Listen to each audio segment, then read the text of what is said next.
we call hormones, and they regulate other bodily processes. So that's what we're going to be talking about today. Okay. You guys know what type of bodily processes hormones are responsible for? Every single thing. When it comes to regulating BP, okay, hormones are responsible. When it comes to regulating the woman's menstrual cycle, hormones are responsible. When it comes to pregnancy, and during pregnancy, why does a woman not have her menstrual cycle? Or have you guys heard of any woman being pregnant that has a menstrual cycle? Yeah. Okay, it's not a menstrual cycle. It's something else, but it's not a menstrual cycle. What happens is like this hormone takes over, and it regulates the pregnancy, and it stops ovulation, and it stops the menses, or the menstruation. So hormones are responsible for everything from your anaphylactic reactions to every other bodily process you can think of. And today we're going to be talking about the anatomy and physiology, the diagnostic testing, and some basic elements, okay? So if you want me to slow down, I'll slow down. It's a lot of info. So, endocrine glands and hormones. The endocrine system is composed of a series of ductless glands. Now, that word ductless means that the tissue or the gland that secretes the hormone, they don't have ducts. They have no tubes that are connecting the gland to the bloodstream. That's all it's referring to. Do you folks remember talking about the pancreas? Mm-hmm. Okay. Yeah, the pancreas is both endocrine and exocrine functions. Do you folks know what the exocrine functions are? Okay. If you guys recall, the pancreas looks something like this. Okay, with a little groove in the middle. Kind of looks like a piece of chicken, right? Mm-hmm. And it's got all these glands on it. And then it's got a duct. And that duct leads to the duodenum. Okay, and you're right, the common bile duct comes here. So they both kind of merge to the common bile duct. But notice how it has that word duct? Okay, these are ductless. So when we talk about the pancreas, it has both functions, endocrine and exocrine. And you'll be hearing this a lot throughout the term because you guys did GI already, right, with me, right? Okay, cool. So when we talk about endocrine and exocrine, it's in the book it illustrates it very often. But just understand when we talk about like pancreatic enzymes, okay, what this is talking about is all the enzymes or all the chemicals that the pancreas releases that deal with digestion of food. Okay, that's an exocrine function. When we're referring to the endocrine function, which is what we're talking about today, what hormones are released? You folks remember? Insulin and glucagon. That's right. Insulin. And what does this do? It increases glucose. It decreases blood sugar levels in the bloodstream. Allows sugar to go inside the cell. And it allows sugar to go inside the cells. It's a catalyst. A catalyst is a fancy word that we use to illustrate when one chemical helps some type of bodily process occur. So the endocrine function is release of insulin and also something called glucagon. What does glucagon do? It raises blood sugar levels. Okay? It stimulates the liver to release its glucagon or its glycogen storages, and it secretes it to the bloodstream immediately without a duct. Bless you. Thank you. With no duct, and that's the main difference, folks. That's the main difference. The endocrine system has no ducts. The exocrine function of the pancreas has ducts, these little tubes. Does that make sense? Yeah. It communicates to the use of hormones. Hormones are chemical messengers that travel through the bloodstream to their target organs. So in our body, folks, there's like so many different examples. I'll give you guys one basic example. If your blood pressure, if your blood volume in your body is too low, what does your body want to do? Bring it up. It wants to bring it up. Do you folks know what's responsible for bringing up that blood pressure? Aldosterone. Okay, aldosterone's part of it. Okay?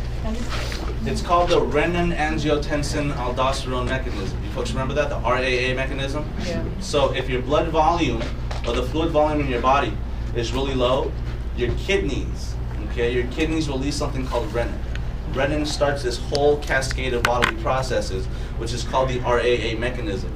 And that's essentially how it starts constricting the blood vessels, how it starts retaining fluids at the kidney site. Does that make sense? Because the kidneys are responsible for excreting fluid.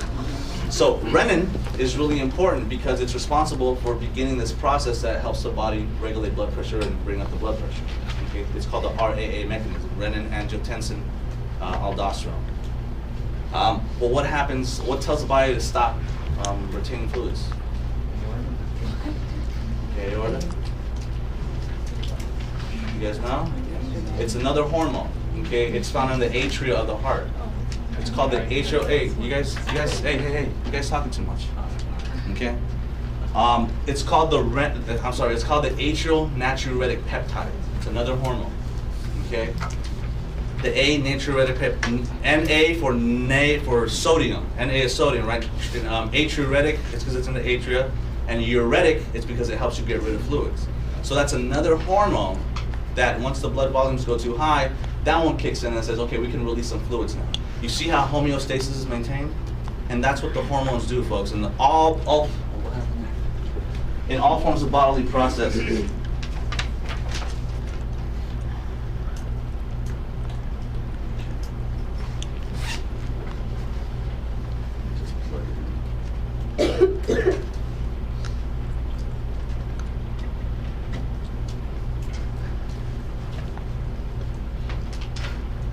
But are you guys kind of getting an idea of just what the endocrine system does? It's responsible for everything, folks, but it just deals with hormones that go straight into the bloodstream. That's going to be on the test, so make sure you guys know that. All right. Let's talk about some glands. The master gland, or the main gland that usually directs all hormonal functions, is called the pituitary gland. It's also known as the master gland. You guys can see that on your book on page 485. 45. Yeah, on page 486, I think. 85. On page 486.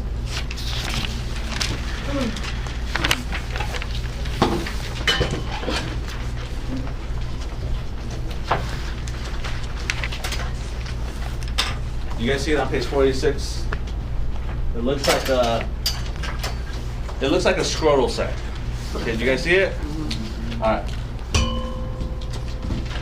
This is considered, folks, the master gland. It's divided into two different aspects, the anterior and the posterior.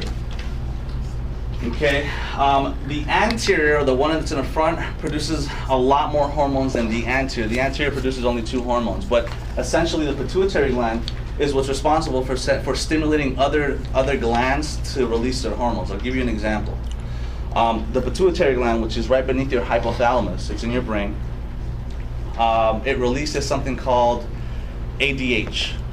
Okay, the posterior pituitary gland, meaning the posterior portion of that particular gland. It releases a hormone. It's called ADH. You folks know what ADH is? Antidiuretic hormone.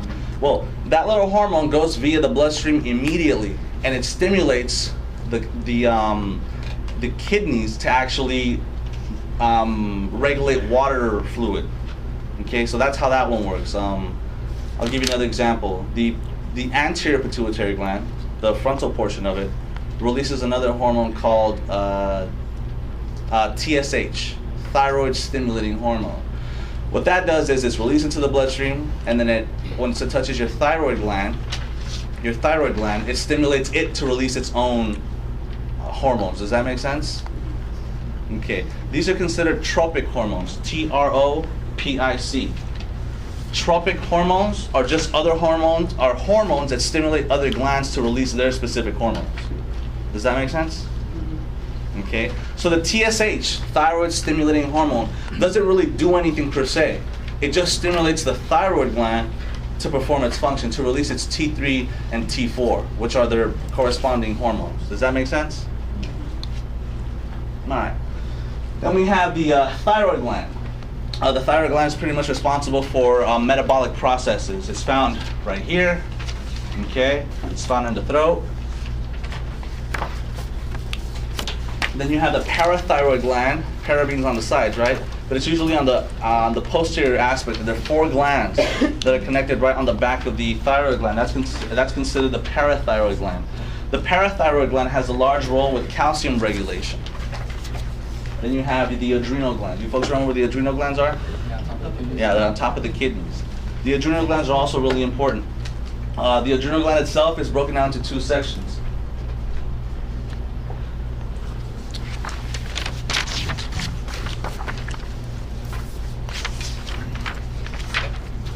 So if we talk about the kidney,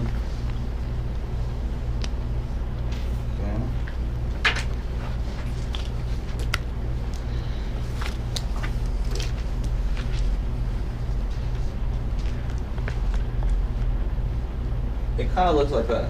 This is the adrenal gland. And if you guys remember from AMP, it's got 2 different sections. Let me draw this out right here.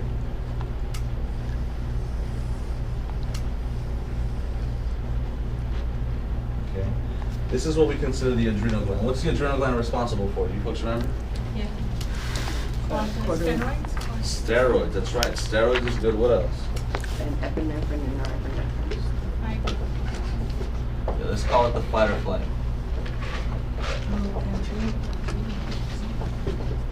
Yeah. Essentially, folks, that's what it's responsible for. Okay, we have 2 sections. We have the cortex, okay, and then we have the medulla.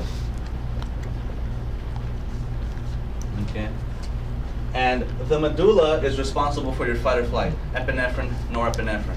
The cortex, however, is responsible for releasing steroids. They're called corticosteroids. Okay, you have different types. You have one that's called mineralocorticoid. What do you think that releases? Minerals. Yeah, minerals.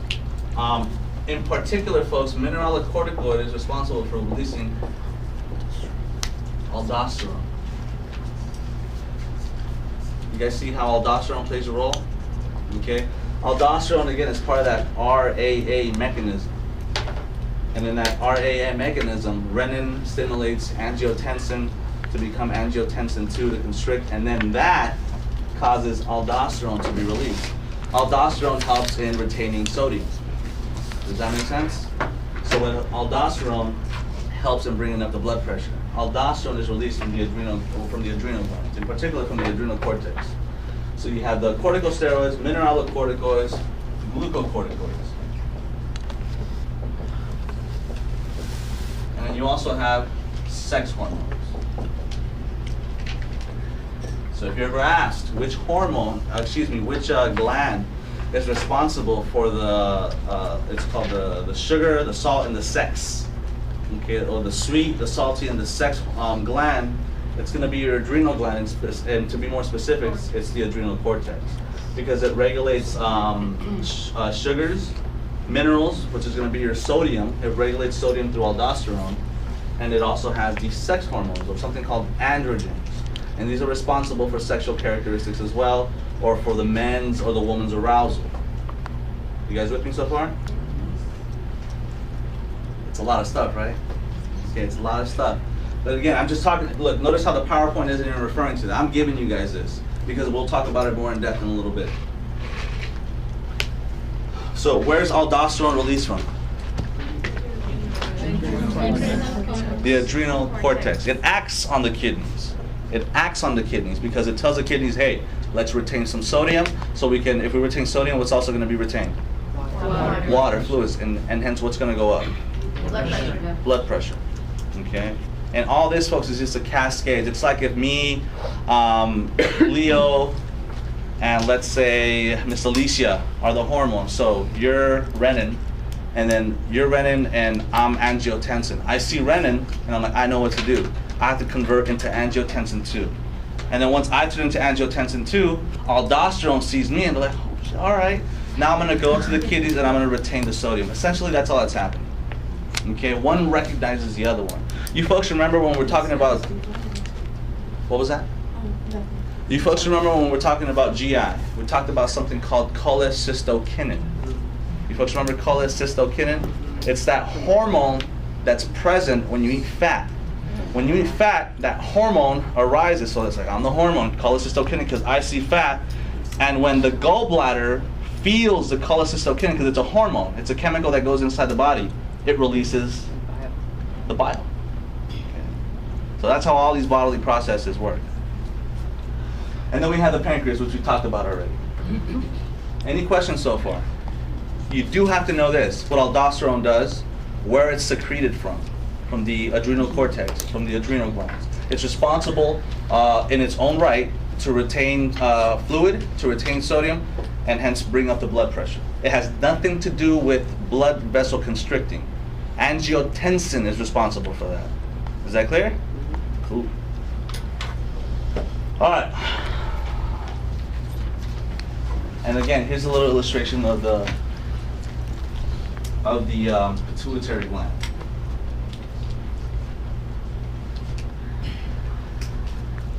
This portion right here is considered the anterior. This portion back here is considered the posterior. Where is this gland located, guys? Right here behind the eye. Right here behind the eye, right here in your brain, in the middle part. So you're right behind the eye. You folks know what's on top of that? The hypothalamus. The hypothalamus. Okay, let's talk about the hypothalamus real quick. You folks know about conspiracy theories and all that, right? And you know me, this is all I talk about all day. I come here to teach this just so I can talk about conspiracy theories once. You folks ever heard of a shadow government? Okay, the shadow government, this is getting somewhere. Don't look at me weird, guys. You know, you heard the shadow government pull strings, meaning they tell Obama what to do. They tell Bush what to do. Bush, the president, is the master gland. Does that make sense? Right. But the shadow government, the ones that we don't see, that's a hypothalamus. Who runs the show? Hypothalamus. The hypothalamus runs the show. Okay? They actually form the hormones in their specified glands that reach up into the hypothalamus. The hypothalamus produces the hormones and they send a signal to the pituitary gland to release the hormones. Does that make sense? But you guys have to remember that the pituitary gland is known as the master gland. No one really knows, you know, about the hypothalamus, about the shadow government, but you guys do, because you guys are nurses. Okay, so it's important you guys know that. If I ever ask you what regulates, who is ultimately regulating hormones, it's the hypothalamus. That's where the hormones are produced. And that's what this is referring to, the hypothalamic nerve cells. Okay? And they're they have specialized glands and specialized cells at this particular point. They produce the hormones and they stimulate the pituitary gland to release them. Make sense?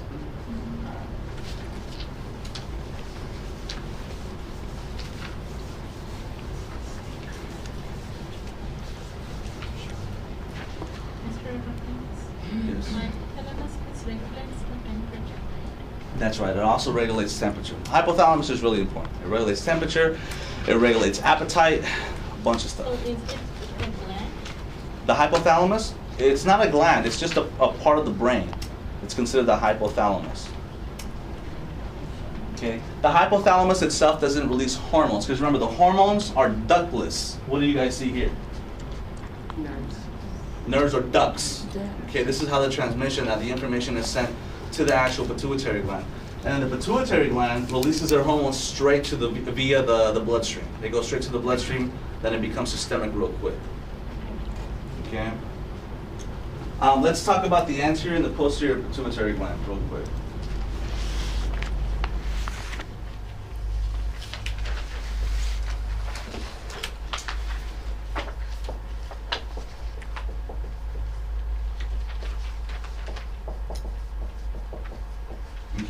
Let's talk about the posterior first because it's really easy. Two hormones are being secreted from the posterior. Which ones are they? Oxytocin. Oxytocin and ADH. Let's talk about these two real quick. What does oxytocin do?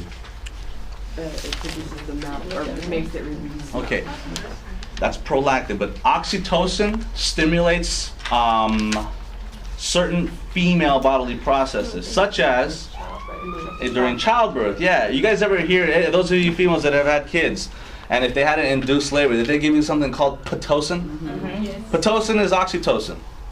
Okay, it's just a synthesized version of it, meaning something that they get paid for. And what ends up happening is they give it to you because it causes the uterus to contract.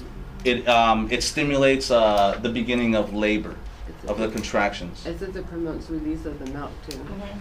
In the book. You're right. The actual contraction releases the milk, but prolactin does the actual milk. Yeah, you're right. So, what does ADH do? Or anti-diuretic hormone. It antagonizes aldosterone. It antagonizes aldosterone, and what's another way to say that? It stops it. It stops diuresis. Okay, it stops urinating because it's anti-diuretic, meaning against urinating, against uresis. Pardon me? It increases blood pressure. That's correct. Yeah. So now we have how many hormones that increase blood pressure? Aldosterone. Oh, specifically with fluid for fluid purposes. Aldosterone, and we also have ADH now. Okay. So now you guys know what what both of these hormones do: oxytocin, ADH, and that's just the posterior one. Posterior has two hormones: ADH, oxytocin. That's it. And then we have the anterior. Which hormones are released from the anterior? Let's start off with growth hormone. GH, growth hormone. What does growth hormone do? Makes you grow. It makes the bones grow. Excuse me, yeah. So growth hormone, folks, is what actually helps you grow. When we talk about the bones growing, remember that it grows in the growth plate. Okay, the growth plate on the epiphyses of the bones are the ones that actually grow. But yeah, essentially, it's growth hormones helps you grow. That's all it is. Can something go wrong if you have too much growth hormone? Yes. Yeah, you get gigantism.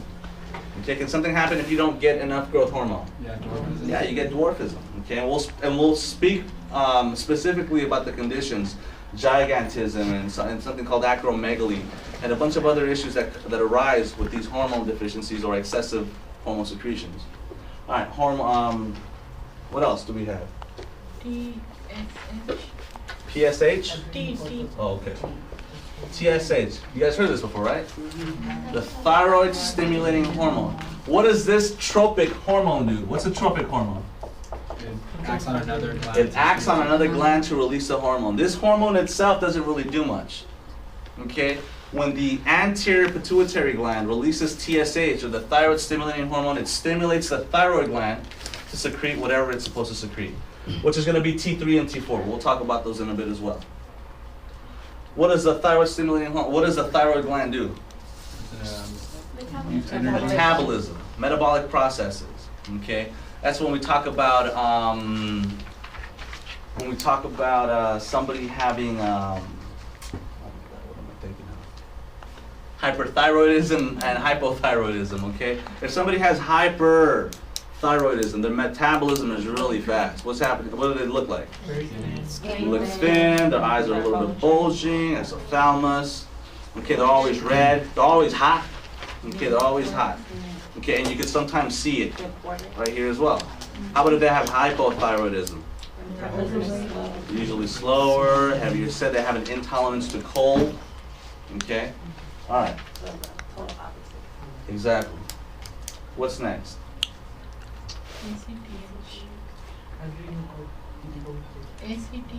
ACTH. What is ACTH? Adrenocorticotropic hormone. Notice how it's got that tropic in there? Because again, it stimulates the adrenal gland to release its respective hormones. And what's secreted by the adrenal cortex? Steroids. Corticosteroids, mineralocorticoids, and then the glucocorticoids, sex hormones. The mineralocorticoids, folks, is an umbrella term for those three. So we have mineralocorticoids, minerals. It includes the glucocorticoids, the mineralocorticoids, and the sex hormones. Does that make sense? Okay. What's that beeping noise, guys? It's the recorded thing? All right. So that's what this is. Okay. Now, what does the adrenal gland do again? Oh, we talked about that already. Okay. What does the medulla? What does the medulla do? Fight or flight. Epinephrine, norepinephrine. And real quick, guys, on a sidebar. What was that? Which one's the one that controls respiration? Isn't it also called the medulla or? The part of the brain, yeah, the medulla oblongata. Oh my god, okay. But that's the brain. Yeah. Okay, cool. ACTH, or adrenocorticotropic hormone, when it comes to the medulla of the adrenal gland, it produces epinephrine and norepinephrine. Okay, fight or flight. Now on the sidebar, what's the difference between epinephrine and norepinephrine? The same, right? They're virtually the same.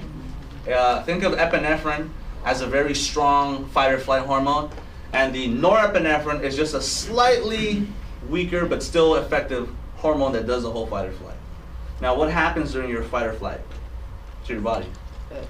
High blood pressure goes up. coronary Blood pressure artery goes up. dilate, What happens to your pupils? dilate, Dilate, because you want to get as much light inside, right? Your heart rate. What happens to your heart rate? It goes up. Goes up. So what happens to your saliva? it Increases. ceases. It stops. It ceases.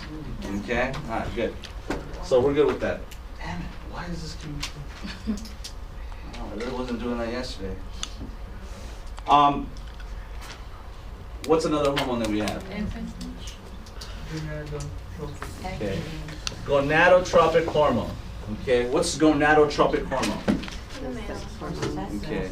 For the ovaries. Yeah, it's for the gonads, for ovaries and the testes. The gonads, folks, is a fancy word that we use, or a medical term that we utilize to describe the male and female reproductive organs, but not like the penis or the vulva. I'm talking about the testicles, and the ovaries for the females. The testes and the ovaries, they produce hormones as well. What do the testes produce? Testosterone. Testosterone, primarily testosterone. What does testosterone do? Okay. Okay, what else? What else? Testosterone in particular, folks, it gives the male their sexual characteristics. So if you look at two 11-year-old kids, boy and girl, sometimes they kind of look the same, right? There's no distinctive curvature, there's no distinctive breast development yet, but as soon as puberty hits, the ovaries and the testes are responsible for releasing their respective hormones. And this is what causes a woman with estrogen to have their female figure. You notice how if you take two people, women's fat distributes differently than men's do, than men's fat does in their body, and that's what gives us our sexual characteristics. Let's see, what else? Oh, you guys know what FSH is? It's follicle stimulating hormone. Follicle stimulating hormone, folks, is what actually gives you your period and your ovulation. Okay, follicle is for the ovary. There's a Graafian follicle, which is it's a cycle inside your ovary that's being produced as that's actually changing as the ovum is being produced. Okay. Let's see. Melanocyte stimulating hormone deals with the skin pigmentation. Prolactin is actually what produces the milk.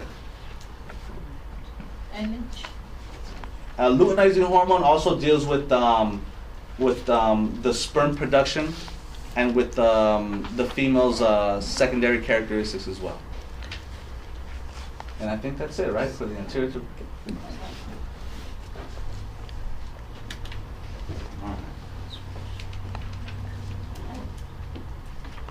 So we talked about the female sex glands, it's the ovaries. Why is the placenta there?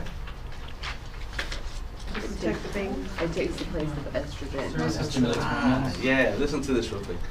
What she said is so true. It takes the place of estrogen. Okay, sort of, now that I really listened to it. It essentially starts producing estrogen. When pregnancy occurs, folks, remember I talked about FSH, the follicle stimulating hormone? That's what causes your menses cycle. Okay, when you get pregnant, different hormones are released, in particular estrogen and progesterone.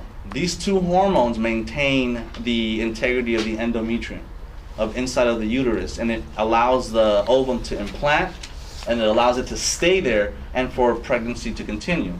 It also blocks the hormones that cause a period, that cause you to ovulate. That's how you don't have a miscarriage throughout the whole 9 months. That's why when a lot of my other classes, students are like, well, I had my period up until the 6 months. I'm like, it was something else, trust me. Because you really can't have your menstrual cycle. There's probably something else. So yeah, that's what the placenta does.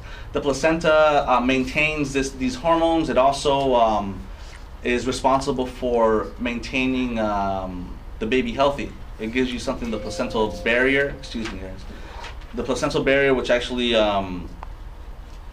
prevents any type of bacteria or any type of teratogens or anything that's a harmful substance to the baby to actually get to the baby. And that's pretty much the baby's lifeline. And it temporarily produces hormones. Okay, so that's why the placenta is also considered a gland. And for the male sex glands, it's just the testes. Then we have something called the thymus gland. The thymus gland is found in the chest. Okay, it has a large role with immunity. Please write that down. The thymus has a large role dealing with immunity, with the immune system. Okay. Is that the one that turns into fat when you get older? Yeah, that's the one that atrophies.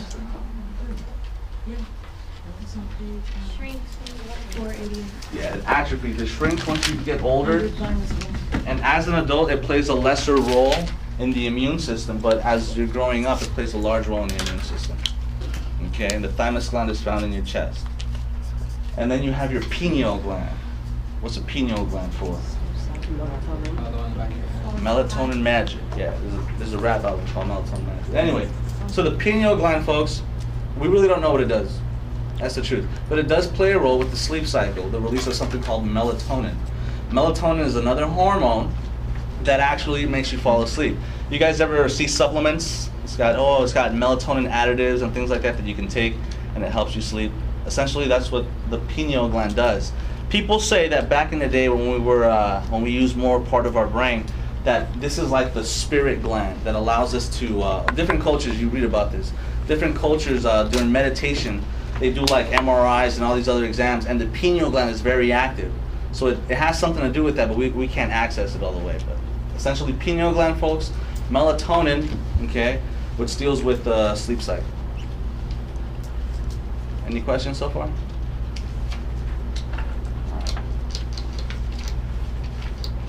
And this is where all the hormones are located. We talk about the hypothalamus, it's in the brain, right? Right beneath the hypothalamus, we have the pituitary gland. How many portions of the pituitary gland exist? Two, the anterior and the posterior. How many hormones in the posterior? Give me 3 hormones that are found in the anterior. ADH.